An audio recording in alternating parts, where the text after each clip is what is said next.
Magandang umaga mga kapuso, andito pa rin po tayo sa Quirino Grandstand kung saan patuloy ang pagdating ng mga deboto para sa pahalik sa itim na Nazareno. Mga kapuso, bungsod ng pag-uulan nitong nakaraang linggo, nagkaroon ng landslide sa iba't ibang parte ng Luzon. Sa Tiwi, Albay, ilang oras isinara ang Sangay Tiwi Road para isagawa ang clearing operations dahil sa landslide. Maswerte namang walang nasaktan. Sa ngayon, nadaraanan na isang lane ng kalsada. Inabot naman ng 8 oras ang mga otoridad para tuluyang matapos ang clearing operation sa nangyaring landslide at rockslide malapit sa Putot Bridge sa Tinglayan, Kalinga. Ayon sa Pag-asa, hanging amihan ang dahilan ng pag-uulan sa malaking bahagi ng Luzon kasama ang Kalinga.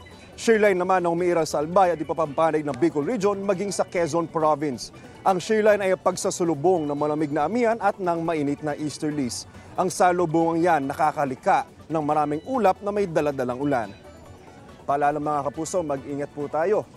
Ako po si Anzo Pertiera, ang inyong UH Weather Presenter. Maasahan, ano man ang panahon. Know the weather before you go para mark safe lagi, mga kapuso. Kapuso, para laging una ka sa mga balita, bisitahin at mag-subscribe sa GMA Integrated News sa YouTube. Sa mga kapuso abroad, samahan nyo kami sa GMA Pinoy TV at sa www.gmanews.tv.